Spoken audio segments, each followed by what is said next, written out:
Two. And oh no. Oh no. There we go. Record entire screen. And recording. 347 episodes in, and I still mess up the recording process almost every time. I don't know how, but it'll keep going. It'll work. Not important. Miss Mitzi Purdue coming on here for the umpteenth time. One of my favorite guests, my honorary grandmother. And today, actually, Mitzi, how about you introduce yourself and how about you tell everyone what we're going to be talking about? All right.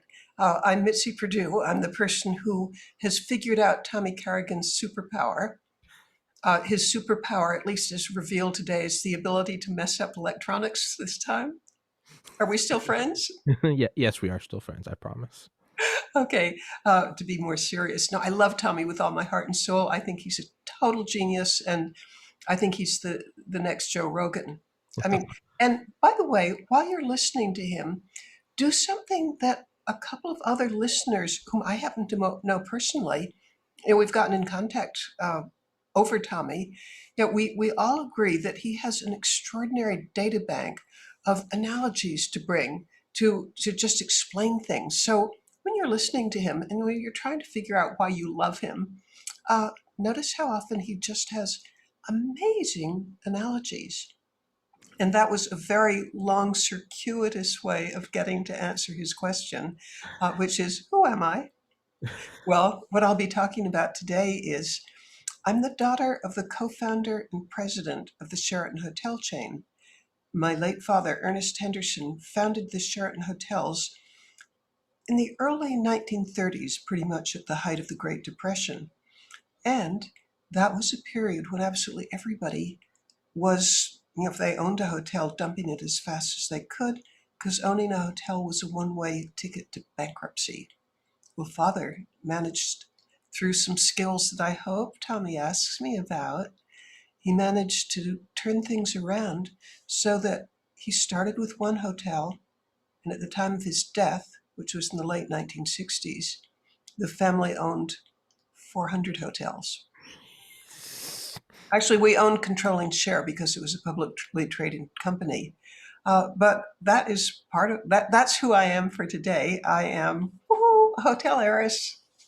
And also, for everyone interested in, you run winthisfight.org, WTF.org, which is an anti-human trafficking ring, which we've done other episodes about, but I won't segue into that. Oh, yeah, yeah, just keep in mind that if you text WTF, and yeah, I do know what it means, but for my mind, for the moment, it stands for win this fight. If you text WTF to 51555, you can get into contact with me and you can learn a lot of really interesting stuff on what you can do about human trafficking. Awesome.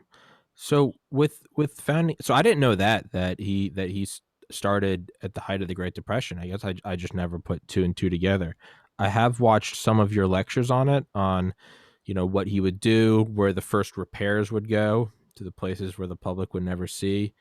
Um, is that what is directly correlated to its success? Well, I used to ask him, what made you a success? Because I came along, I mean, I was born in 1941, and to save everybody doing the calculations, I'll be 80 this coming March. Uh, but as a little girl, and we're talking like the 1940s, early 1950s, I was forever asking him, what's the secret of success? What did you do? And, he was an indulgent and loving father, and it was really fabulous way for me, his youngest, to get parental attention to ask these questions. So I was highly motivated to, just ask. And he had many different answers. One of the ones that I cherish, and I kind of think applies to you a little bit, Tommy, he said that one of the secrets of his success was he didn't discourage easily, and he'd try long shots. He'd try things that other people might think, it's more than a 1 in 40 chance, I won't even think of it. Father said that if the reward was big enough, he'd try a 1 in 100 chance. And so he's very big on going for the long shots if there was a big enough payoff. And that's kind of the story of your career, Tommy. You're going for a long shot, but the payoff is extraordinary. Yeah, And Father had a lot of perseverance. I see that in you too. thank you. It is. It's if it's worth it, go for it. Right? Yeah, It's yeah, the lottery ticket's big enough. Go spend it. Go buy a dollar. Go buy a dollar ticket. exactly. And you're not going to win if you don't get that lottery ticket. Exactly. Well, I'll continue. Shall I monologue? No, yeah, absolutely. Please do, because I am the student in this episode. So Oh, any oh, I love questions, it. I want a new title, Professor Mitzi. Professor Purdue? Professor Purdue. Oh, yes. All right. So I'll be serious. Very serious. But I'd love to share some of the stories that I know of what made the Sheraton hotel chain a success. But to delve back a little bit farther, Father, towards the end of his days, was an absolute titan in the hospitality industry.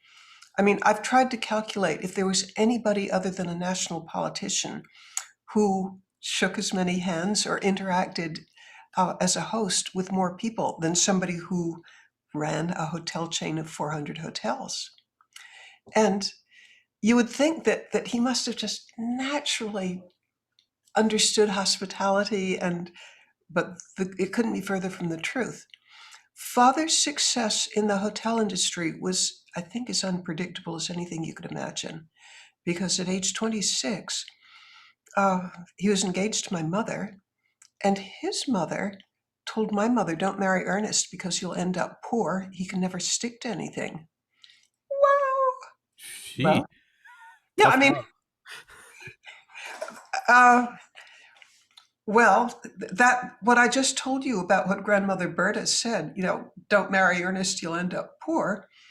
That's sort of a symptom of kind of the environment that my father grew up in, which was grandmother Berta was German, born in Germany, and I don't think the Germans are as, at least in that era, were sort of as warm and fuzzy and cozy as we are today. I mean, uh, she just said what she thought. Yeah. Uh, well, father took this as, um, a giant wake up call. If even my own mother says I can never stick to anything, let me see if I can find out what's wrong. Yeah. So he went to a career guidance counselor. And I don't know if they had yellow pages back then, but I mean, he just simply found Johnson O'Connor. I think it was on Beacon Street in Boston, somewhat near where he lived in Cambridge, Massachusetts. And he spent a whole day with Johnson O'Connor, taking every test you can think of. And at the end of the test, Johnson O'Connor told my father, "Yeah, you're clearly a bright fellow." Father was a graduate of both Harvard and MIT, so he was a bright fellow. But Johnson O'Connor told him, "In my career, I've never seen somebody with worse human relation skills." And he said, since you have this handicap that you're just don't have any ability to talk diplomatically or any of the social sort of grease things that keep society going, uh, that he, Johnson O'Connor, recommended that my father have a career as a scientist. He said, "You'll do really well because you're a graduate of MIT. You clearly have a scientific brain, and you're really a bright fellow. Uh, have a career as a scientist in a laboratory where you can do all your smart stuff and not interact with anybody." Yeah. Yeah. Well, and can you imagine that person became an icon in the hospitality industry where you have to understand people and be warm and gracious and say the right thing? I mean, can you even imagine? I remember when I was interviewing at Tulane Medical School in December 2013, we had to go in and do like a mock bedside manner test. And it Yeah. was like, I have to go convince a woman, just obviously they're all actors. I have to go convince a woman to stop smoking. And she's like, but I just really like it. And I just like looked her dead in the eye. I was like, you're going to die and your kids are going to have no mother. And like they said, I got a terrible grade on it. And I remember I later made the dean laugh because he was like, so how would you kind of work around that? And I was like, well, I was like, I want to be an anesthesiologist, which I did. And he's like, but bedside manner, he was like, I was like, well, I worked as a bouncer in college at a bar. And he was like, how does that help your argument? And I was like, well, in college, I could knock out people I didn't like. And That's the spirit. and as an anesthesiologist, I can knock them out too. He laughed. I didn't get in, but he laughed. But yeah, it's, my logic was work around it, but I guess he took a completely different way. He said just walk right into it, become the best humans relations person possible. Yeah, I mean, what Father did, and he told me this. He said that he realized, as he kind of looked around the world and how it worked, and he was very good at seeing how to get from here to there. That if he wanted to be anything at all in the world, and he was an ambitious man, uh, that getting along with people was key to everything. And so he began what I take to be a lifelong program of learning everything he possibly could about what motivates people, what makes them tick, Hmm. what they like, what they hate, what they're scared of. And he went about it by, I know he took courses, but he took courses that, some were straight psychology courses, but he'd take public speaking on the theory that that if you're addressing an audience, you better figure out what they want and what interests them, and Yeah. what's important to them. It's not about you; it's about them.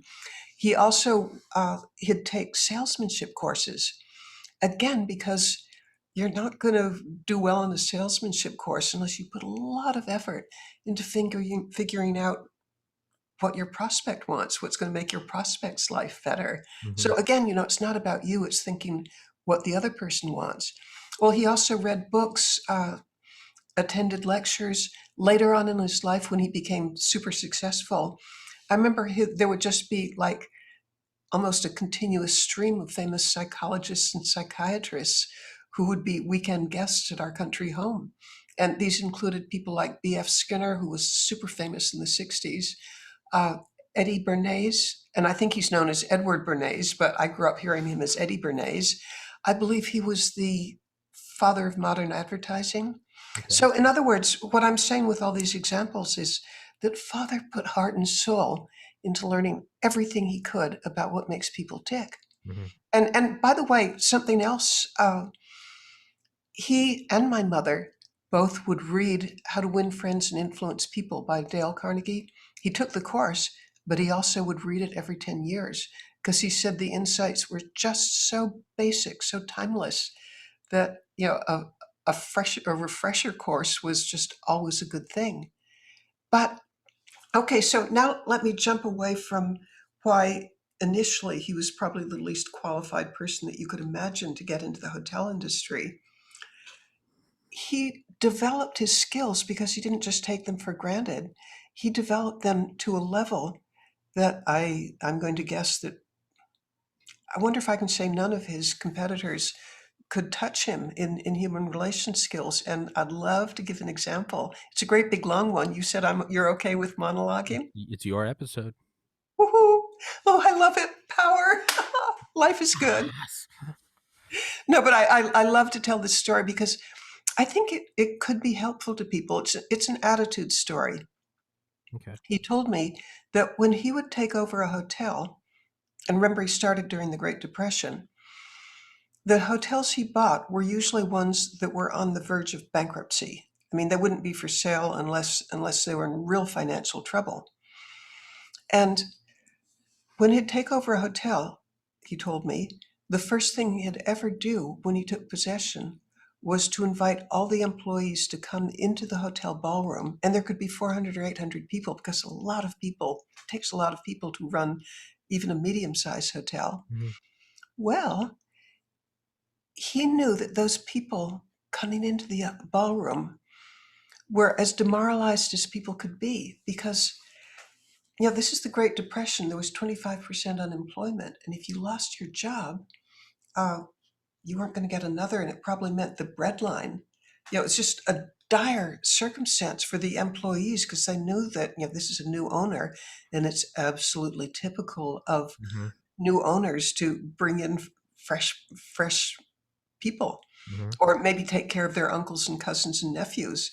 And so Father knew that every single person there was probably really nervous about what the future held for him. And Father even realized that they probably weren't going to listen much to anything he said until he dealt with that issue. So the first words out of his mouth always were, "I want every one of you to keep your job." And then he'd follow it up. He'd say, "I want you to keep your job because I know that you know your job better than anybody else in the world. And my job is to give you the resources and the encouragement to show the world just how good you are. And you'll see in a few months, this is going to be the best served, most popular hotel in the city. It's going to become financially secure, which makes your job more secure. It's going to become the most financially secure hotel in the area.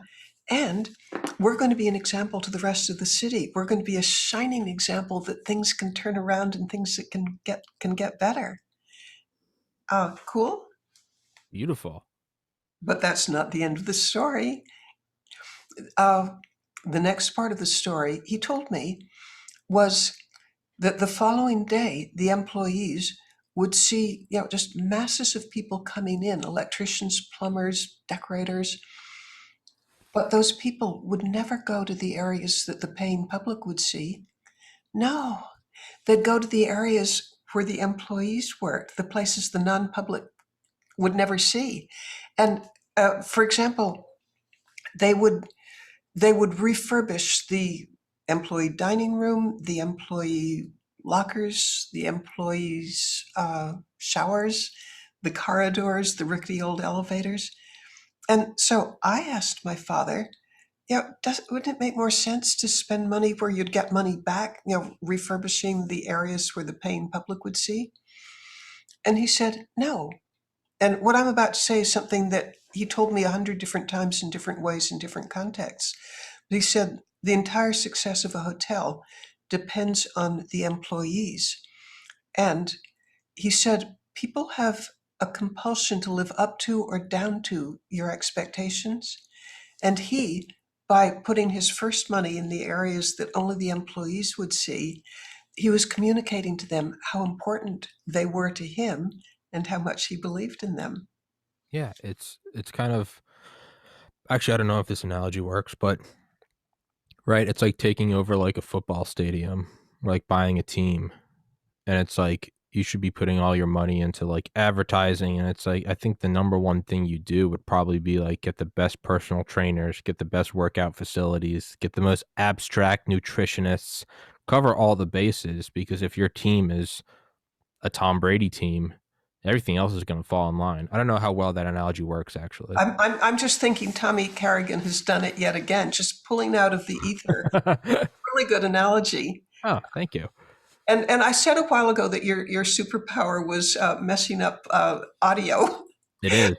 but allow me to amend it. I think your superpower is drawing these analogies out of heaven knows where, but in my mind, they always work, and the one that you just gave is absolutely spot on.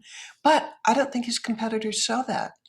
Um, I'm pretty sure they didn't because he grew from one hotel to 400, and the average hotel owner does not do that. What was is what was the average? I don't even know. Is there an average? Is there like a ballpark average growth of what others were doing? That's not really important. Never mind. Back to your story. Oh, but I'll go answer it anyway. Okay. He almost had no competition when he'd be, say, a hotel was put up for sale. It would be rare for him to have any competition whatsoever because the received wisdom in the 1930s is get away from hotels, Mm-hmm. which made it a happy hunting ground for him because he had a magic key for turning things around, Mm-hmm. which an absolutely energized workforce. Mm-hmm. Yeah. And I said that there was more than one part to the story. Let's move. I think this is the final point, although I might find another one. But again, I'm a little girl asking Daddy why you did this, why you did that, and getting loads of parental attention in the process, which made me happy. Uh, I asked him, why is it that you just simply gave away the fact that everybody could continue working for you? Wouldn't you rather like make them earn it, instead of just giving it away free? And and he explained to me his thinking behind promising everybody just right at the beginning that they were going to keep their jobs. Uh, his first reason for making that promise was, people would listen after that. Before that, they're just so clouded Hmm. here that they can't even hear you. But the second part of it is he told me that in his world there were three ways of getting people to do what you want. I mean, of course, there's probably 50 million, but in his world there were the following. He said, I could have stood up there in front of them in that first day and I could have told them. And by the way, he did this with pretty much every hotel he ever bought. But let's stick with one example. He said, I could have stood up there in front of them and said, shape up or you're fired. Yeah. He said that will get compliance. That will get people, it gets their attention. But he said in his world that was always a bad choice for motivating people, because he said you can get people to do what you want, but they'll do it. They'll do it grudgingly. They'll do the least that they can get by with. It's not a way of getting people to go the extra mile or stay with you for life. Hmm. So what's number two? Because I said there are three. Number two, bribery. He said I could have stood up there in front of them and said, do a super good job, and there's a raise in it for you, or do a super good job and there's a bonus in it for you.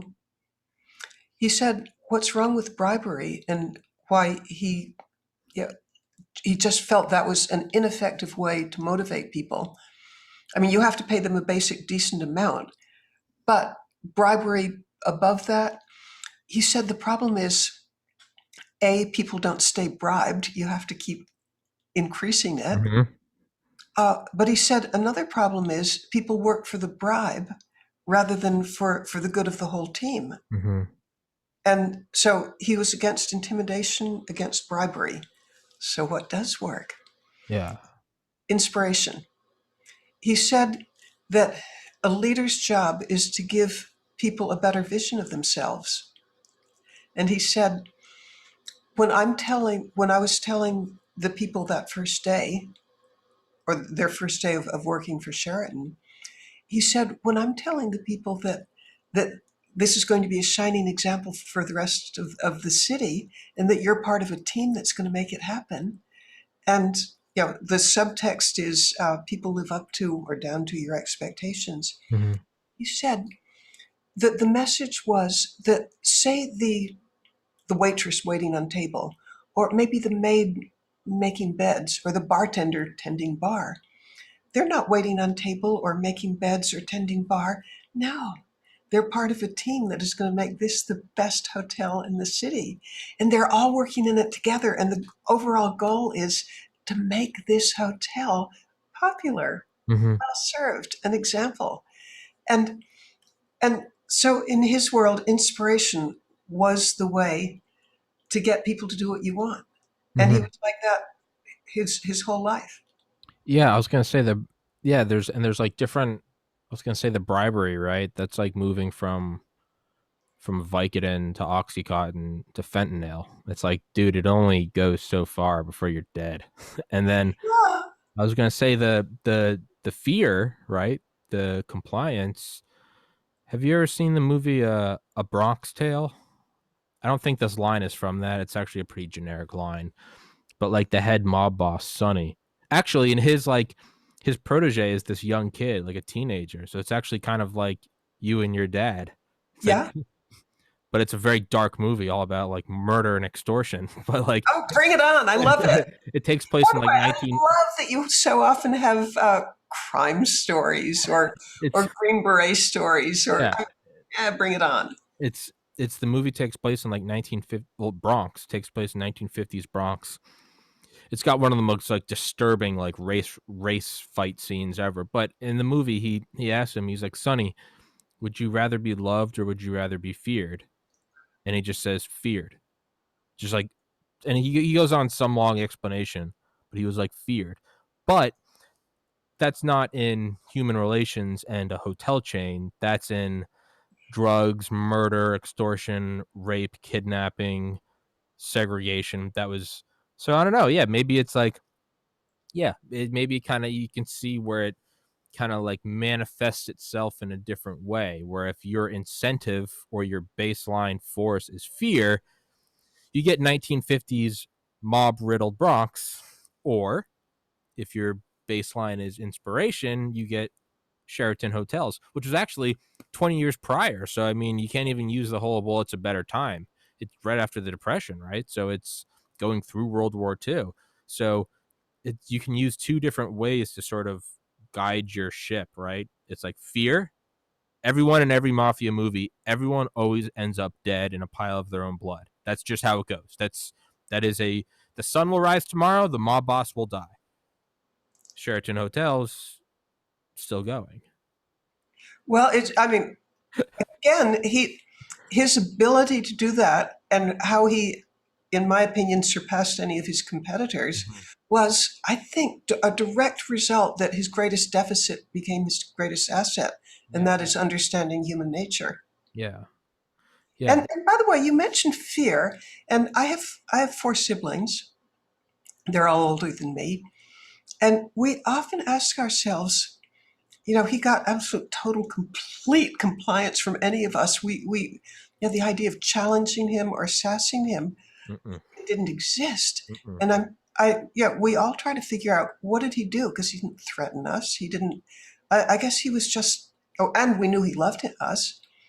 But the idea of going against his wishes, walk the plank first. And I'm Yeah. not.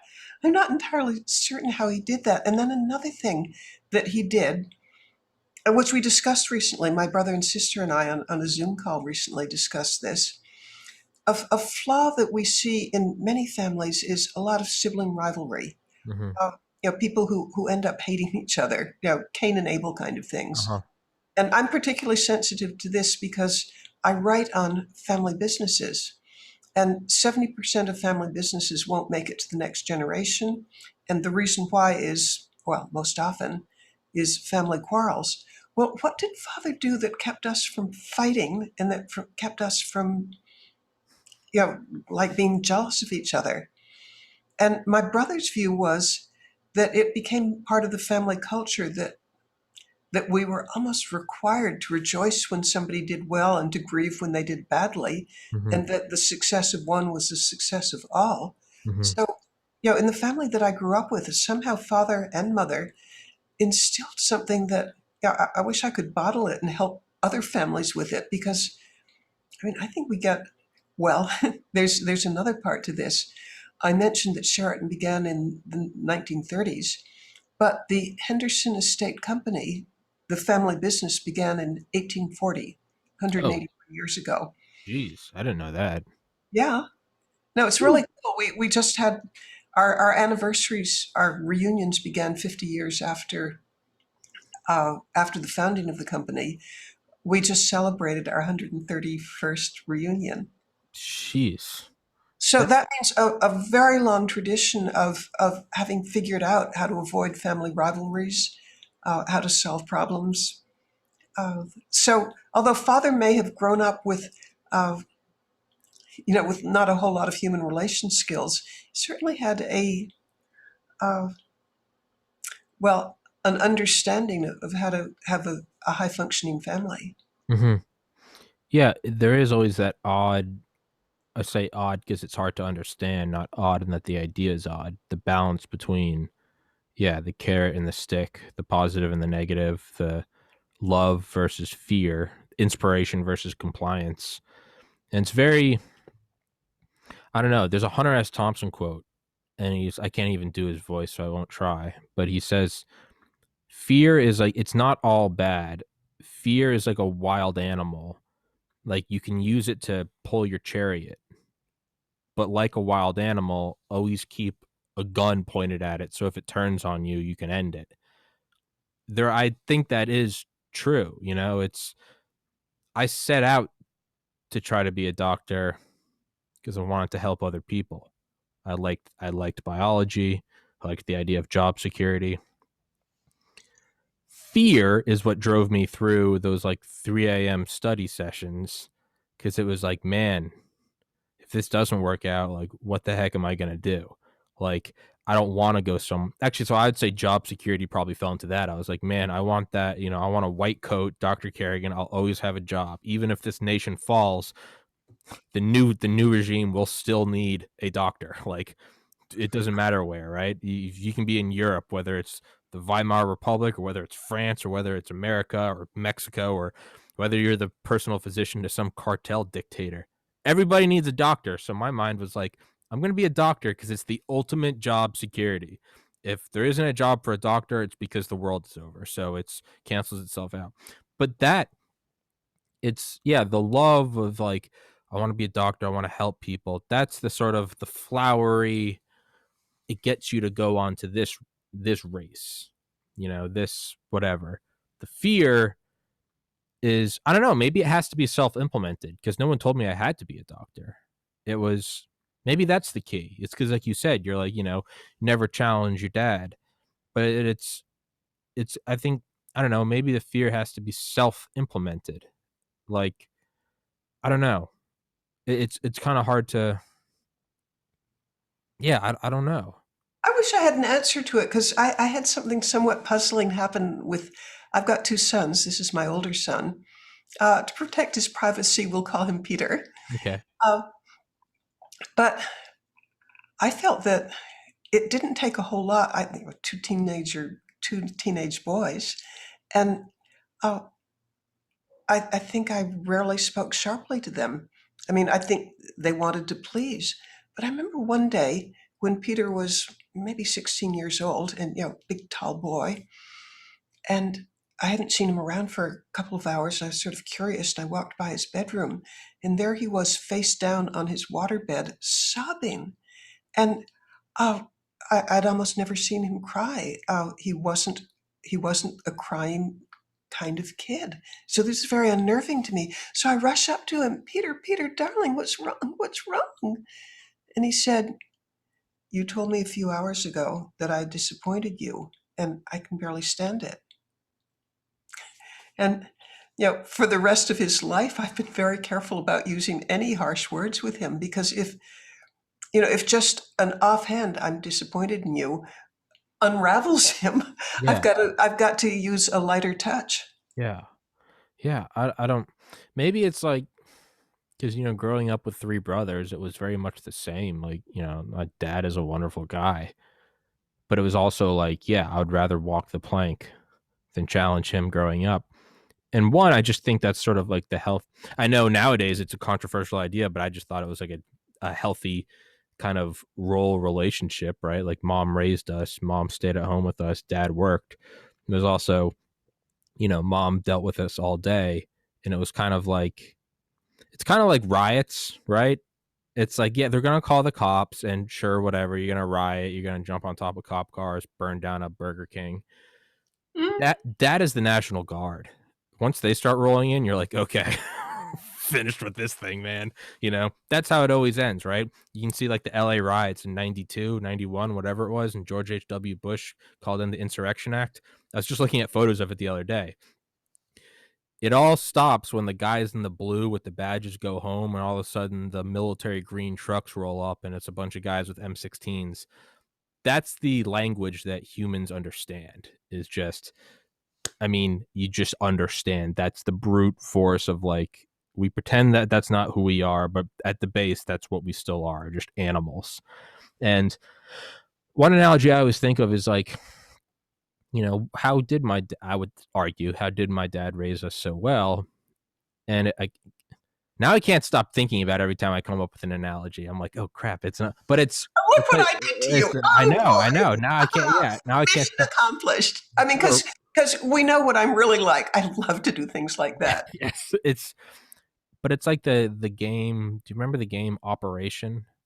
It was like I mean, it was a board game when I was little. It was like an electronic board game, and it's like a guy and you had to do operation, but you had to use these like metal tweezers, and the edges of the guy had like a metal silhouette. Do you remember what game I'm talking about? I didn't. It was, I mean, it's like a really famous, I think it's like pretty old, but if you touch the edges, it buzzed. So you're Yeah. supposed to go in and like, there's like plastic organs and you're supposed to move around and it's like, What a cool thing. yeah, and it's like if you touch the side, it buzzes and the whole thing shakes. It was just some board game. But I guess that's kind of how I looked at kind of growing up. It was like as long as we stayed within like the borders of like not going to jail, not stealing, and not failing out of like high school, there was some like very basic like, yeah, like don't murder anyone, don't go to jail. Yeah, don't disrespect your mother. And then within that, it was like you have free reign. You can do whatever you want. But it was like there was these very defined like if you step across this border, it's game over, right? Hey, what kind of consequences would you be up against? I don't know, and maybe that's the brilliance of it. It's Yes, like, because I have no idea what my father would have done. I yeah, just didn't dare. that's the reality of it. I think if I could go back, maybe I'd actually press more buttons because I'm not. Because my dad's a loving guy, my mom's a loving woman. Like they're incredible parents. I don't know. Maybe they would have flipped a switch, and maybe I would have saw like an anger I'd never seen before. Maybe it was all bluff. Maybe it was all bluff. Like I don't know. But the point is it worked, right? Oh, good Is it Lord, yeah. it has worked. A lot of under Reagan, there's the MX missile program, and there's a thing where we wanted to defeat the Soviets by instead of trying to build more nuclear weapons than them, it was to give the impression that we had more nuclear weapons. So we were going to have these things where it's like moving trucks and trains all full of on all these silos out in the Midwest, and not even the teams moving the missiles would know whether or not they had a real one or a dummy one. But let's say if a nuclear missile, the warhead plus all the fuel, let's say if it costs $10 million a missile. Well, if you make a $10 million missile and then you make 9 dummy ones that weigh the exact same and look the exact same to the point where even the guys moving them don't know. So it's like even if you get an inside man to be a mole or a double agent, the idea was so now we can take our 70,000 missiles and for all intents and purposes, the Soviets won't know whether or not we have 700,000 missiles. So if they want to do an all-out attack, they can't risk missing one of them. They don't know which is a dummy and which isn't, right? So it's maybe it was like that. It was like a force amplification, and it's like I didn't know what was real and what wasn't, so I just like That, that stayed in as, line. as I'm looking at my nuclear armed father, I look at your nuclear, yeah, yeah, that I mean, boy, I could buy into that in a heartbeat. yeah. It's you sure you can call the bluff. Maybe you'll get away with it. Maybe But you'll I don't think I will. Yeah, maybe you can go punch that nuclear missile and it's just full of water and sand. That might be a possibility. It But might be let's not put it to the it test. might be a thermonuclear weapon. It might vaporize the entire state of Montana. So, yeah, I don't know. Yeah, so yeah, I never really thought about that until you asked it. What kind of like force was I actually up against? And just think at some point there will be little ones coming up to you saying, Daddy, Daddy, Daddy, and kind of challenging you. And it will be a But whole I totally recommend being scary enough so that they don't challenge you. Oh, I think I can. I think I can stone. I don't know. Actually, this podcast is really gonna this is odd because there's going to be video of me talking, years and years and years of video. If they're smart enough, they'll be able to analyze it and understand my weak points. They'll know when it's a bluff. If they do that, I will be so secretly proud. I'll be like, you Yeah, but you've probably got 5 or 10 years to up your game and have some other tactic. move new tactics. Yeah, Yeah, because you got to win. I mean, I this is have to win. This isn't a game to me. I'll have to win. I will crush my opponents, whether they are other podcasters or whether they are 3-year-olds. I will crush that's the spirit. I will crush my opponents with vicious with viciousness and zero empathy. My kind of guy. I do love you so I much. love you too, Mitzi. Well, if this isn't just another perfect example of why I love this podcast, is it starts with Sheraton hotels and it ends with making sure a 3-year-old knows that you have the power of a nuclear bomb. And you're cool enough to come on and go with it. Some people would be like, that's very unprofessional. I don't want anything to do with that, which is, Oh, to me, it's the most fun part of the whole time, and Yeah. I hope our audience feels the same way because, I mean, I once I there was a period of 8 years where I had a television interview show. It was in Sacramento, California, and and it was with the CBS affiliate, so I got to see all their studies on what makes people tune in. And actually, what they really studied was, assuming you already have an audience, how do you keep them from turning the channel? Hmm. And what they discovered was, and I eagerly share it with you because I mean you've nailed it: sex, violence, and humor. Yeah. If any of those are going on, people stay tuned. On the other hand, what makes them least likely to stay tuned or makes it easier for them to turn the channel? Number 50 on the list, maybe it was 47, educational things. Educate. Well, that's why you have to use education. That's why you have to educate. You know what? Maybe that's why this podcast is brilliant. Is because it's under the veil of sex, violence, and humor that I can teach people about the MX missile system, about a Bronx Tale, and about the game board operation. Maybe that's what you have to do is you have to veil it as sex, humor, and violence. And then you throw in analogies about the Cold War or microbiology, and that's how you teach people. That's certainly my approach. I mean, because the, once actually somewhere around 4 times a week, I had to come up with things that would get people to tune in. Hmm. I'm interested in education. I love libraries. I love books. I love, to the extent that it's possible, to inspire people to become bigger people. Hmm. But I'd always do it in the context of sex, violence, humor. That's numbers 1, 2, and 3. And after that was saving time, saving money, or diet. Hmm. Yeah. So I used to, when planning out my shows, I'd think, it's got to check this box or this, or preferably all three. And it can be done. Maybe that's like the real nature. And I know I gotta let you go in a minute. Um, Maybe that's like the real nature of like all the violence we see in the world is it actually has nothing to do with some deep state or some Machiavellian control structure.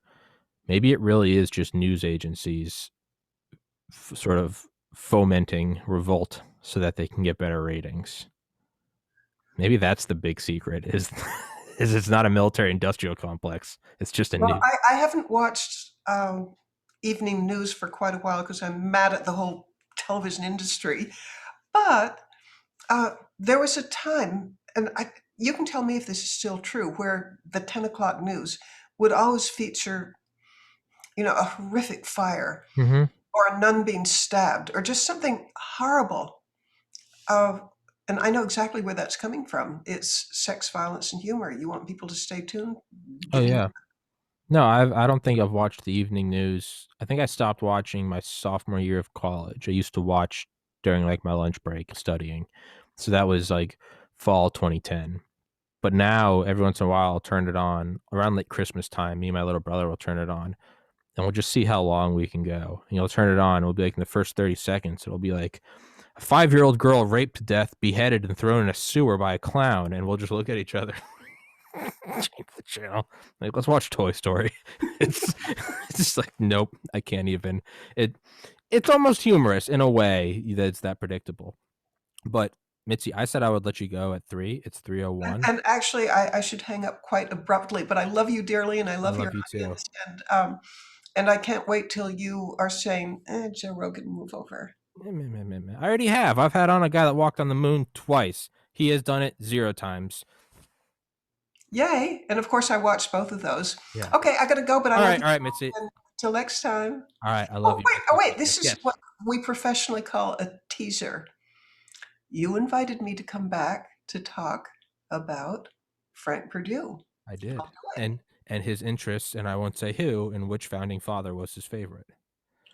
Yes, we'll get into that. Yes, we Okay, will. till next time. All right, Mitzi, I love you. Thank you. I love you. Bye bye. All right, bye bye.